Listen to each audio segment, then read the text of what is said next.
Okay, so hello everyone. My name is Sebastian. Together with me is Dawid and Kamil. And today we are going to talk about deployment automation and especially about things you do not see with the naked eye. So we're from Uniteam, and as a company, we focus on introducing DevOps approach to our customers, especially by analyzing the way the production process works. Then we advise them what to change, what's a good improvement, and finally we deliver a DevOps solution based on available tools. We focus on many areas, and our interests are vast. We start from project management, the task management, release and environment management. Then we go through code repositories and package repositories. And finally, we automate environment provisioning, package building, deployment verification, and testing. Today we want to focus on a single piece of the puzzle, which is deployment automation. We want to talk about the challenges. So let's automate deployment. The idea is pretty simple, and it's a pretty good one, but there is something about deployment automation that makes it pretty challenging. When you look at the deployment as a process of organization, it is connected with many different areas.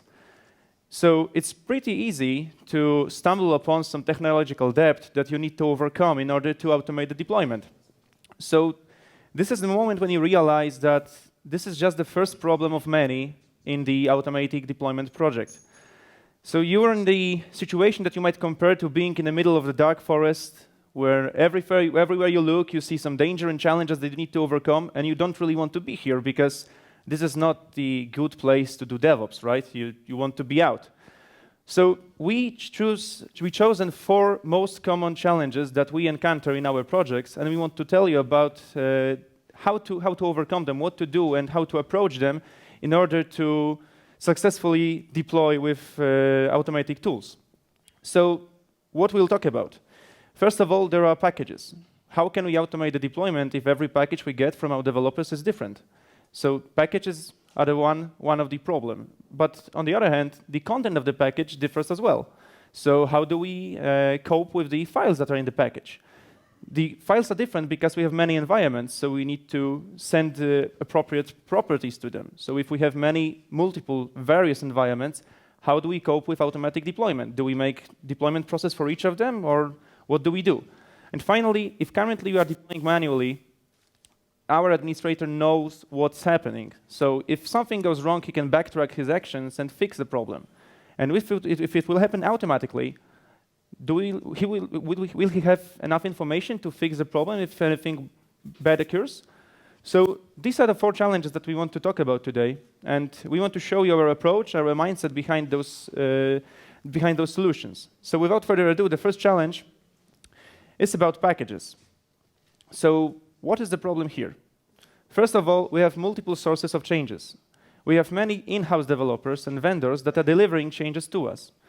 Each of them is doing it in its own way. So the structure is different, the way of delivery is different. For instance, one of the developers might send us the zipped archive, another one may commit it just to the repository. But this is not the main problem. The main problem is that each package has its own custom created instruction by the author of the change. So every time a new package is developed, the developer has to create an instruction, and it has to work. So he needs to make sure that it works, and the administrator needs to understand it and execute it perfectly without any flaws. So this creates area for problems and mistakes. And finally, even if we have many vendors and they are delivering the packages in their own way, they might do it good, right? They might use their own repositories, their own methodologies, and so on. But from our point of view as a customer, as a client, they might be different. So we will still have to adapt to each package at a time. So this creates the problem, and how do we solve it? Okay, so what are our goals? First, we need to organize package structure and content. So we want to make sure that each package is separated logically correct. So for example, SQL scripts are placed in one directory, binaries in another. We want to make sure that each package works with our deployment process, so the packages should be repeatable. They may have different content, but we have to create a pattern in which they are delivered. So finally, we set rules of version management for each application. in a way that allows us to get information about the package without looking into it. Solution. First, we analyze existing packages. We analyze deployment instructions and documentation if it's available. And then we talk to developers and vendors. And together, we create a standard package proposal. Vendors and developers have to put the most effort on the process of standardization. However, it makes their future work in delivery package much easier. Finally, when the proposal is ready, it's time to show it to administrators. We need both sides, development and operations, to agree in this new way of package delivery. When the package is optimized, it is also easy to create rules of version management, which is the last step of the solution. Okay, and the result. In result of our changes, we decreased the workload of package delivery. We eliminated instructions from the packages, and so developers don't need to create these instructions every time, and administrators don't need to analyze them also before the deployment. Developers in this situation are less engaged in deployment because they don't need to explain what is in the instruction. They don't need to explain it to administrators. We also reduced number of mistakes from wrong interpreted instruction. The rules of version management gives us clarity and proper order that helps in everyday tasks. Finally, we can implement build automation as a first step of deployment process. Okay, so we are back in the forest, but we conquered our first challenge, and it seems like not a big deal, right? So what's next? The next challenge is about artifacts. Artifact is every element of the package that is involved in deployment process. So why this is a problem?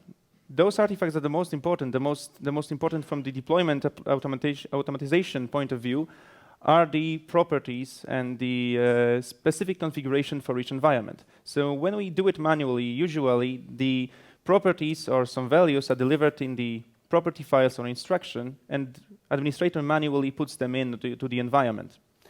So this creates a problem because we don't want to do it manually. We want to automate it. And next element is that administrators often use some sensitive data like logins and passwords in order to proceed with the deployment.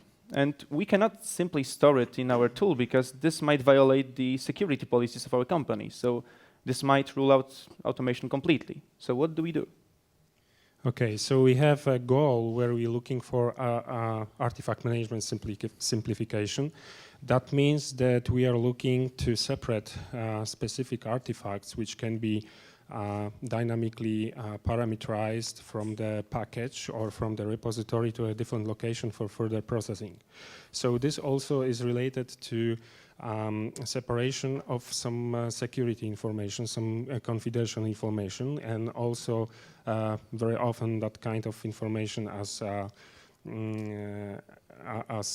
Sebastian said, can be part of the static configuration files or deployment files. So we're looking for separation of that to a different location. And the final action and the goal is artifact tokenization, which allows us for dynamic processing of templates. So what is the solution? Basically, we have two approaches for that. The one is that we deliver, actually not we, but the developers deliver templates together with the packages, or simply just leave them in the repository.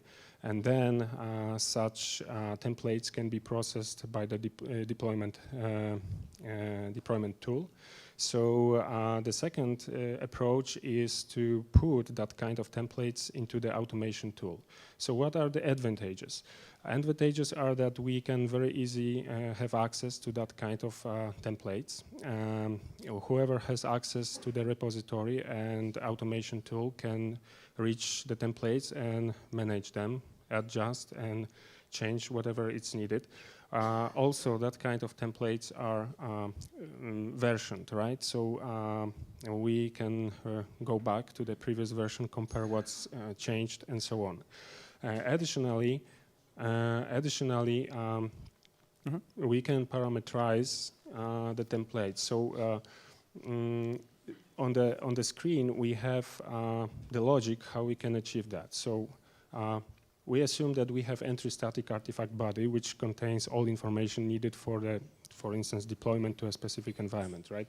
We have deployment strategy. So follow these two information. Automation developer or just developer prepares the template. Also, additional information like environment parameters, deployment parameters, and the tokens, which we're using for the replacement in the template for the parameter values, supposed to be defined in automation tool. So this allows us to create an artifact, the final artifact, which is parameterized to a specific environment, and further that artifact can be processed by any other way as needed and defined. So what is the result? As I mentioned, we have easy access to the templates. They can be very easy managed and accessible to the people who are involved in the deployment. Also, this gives us flexibility in delivery ready-to-use artifacts, which means that not only the target system can process that kind of artifacts, but also if there are some additional tools or software, we can provide that artifacts to that tools and they can process it further. Okay, so we are still on the environment problem. What happens in the organizations that they have many various environments, many various types of environments. So the differences cause also the deployment process to be different if we do it manually. So for instance, we might have deployment verification that we want to run, but we don't want to run it on development environments. We just want to do it on any other. We might have some test data anonymity tools that we want to use, but we want to use them only on test and development environments as well. So we don't want to do it on pre-prod or production. Then we have environment-specific configuration. Those are just 5 types of environments. There are many instances of them, and every environment has its own configuration that we need to take care of in the process. And finally, there are 2 last elements that are pretty common for production deployment. There is SLA, because we want to make sure that our downtime of production environment is as low as possible. So we want to check how well the deployment process is going. And finally, there are some manual actions or approvals, because we want to know what is going into the production. So we want to approve it manually before the process will start. So those differences cause some ideas that we might create many deployment processes in order to be able to deploy to many different environments. But this is not what we want to do. So what are our goals here? First, we want to handle multiple environments in one single generic process. In order to do that, we have to control the process with environment parameters. Workflow of this process should be designed in a way that enables its processing on, for example, different types of middlewares. We also want to be able to expand process freely. So if we want to add some new component, new environment, or just make a change in process workflow, we do it in one place, in one process. So it's much easier to change things in one place than in many processes for each environment, for example. The solution for this step, by using effects of previous steps, that is package standard and artifact templates, we have strong foundation to build such generic process.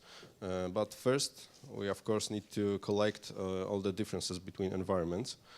And we can say that there are two main ways of handling differences. We can control, steer the workflow of deployment process by using flags, or we just can use parameters holding specific values for an environment. When we know all these differences and we know all possible values for parameters, we can create a process with workflow control that fits each our deployment.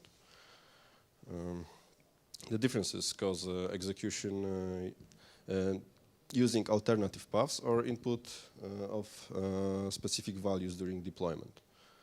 So here we have the example of implementation of one of the deployment processes for an application, and we want to show you how the alternative path looks like. So we are using a flag here. You can see the blocks that represent steps of the process. They contain commands that are executed on the environment or specific actions like restarting an application server. In the marked area, you can see the usage of flag. We created an alternative path to verify deployment only if the deployment isn't done on the development or QA environment. So this is how we do it. Okay. So result. What are the results? We use our generic process frequently, which allows us to detect bugs and possible improvements. We make all changes in one place, one process, and instead of many. And this allows us to quickly introduce the changes. This makes our process optimal. We also have all environments parameters stored in one place. They are no longer in configuration files, no longer hard-coded or manually inputted by administrator. This process with parameters is also great documentation for future changes. It makes it easy to maintain. Okay, so we are back in our forest, and we just solved 3 more challenges. We have last one to go, and it's looking better and better. So this is just like the last challenge. We want to have more visibility, right? Currently we see the other side of the forest, so we are really close to our goal. And the last challenge is also about visibility. We want to know what is going on with our deployment, right? We want to see everything that is possible in order to have full control. So currently, if we do it manually, the deployment process usually starts many sub-processes on other environments, other components, and it's pretty hard to follow. It's not easy to link 2 different actions on 2 different machines or components together as a one deployment process. What's even more difficult, the manual tasks that administrator is doing during the deployment process are inconsistent from the deployment process point of view. So it's really hard to link all the manual actions that occur on the environment with something that is correlated with process of deployment. So if anything goes wrong, it's really troublesome to analyze any errors. It's almost guaranteed that it will take loads of time. So there are some organizations for which documentation of the deployment is really important. They need to have this documentation stored, and collecting documentation logs and results from each deployment from various sub-process environments might need really high effort. So what do we do here? So the main goal is actually to keep all logs from all deployment processes in one single place. So whoever is involved in the deployment process can easily reach them, look, analyze, and take decisions. Also, it has impact on quick error analysis.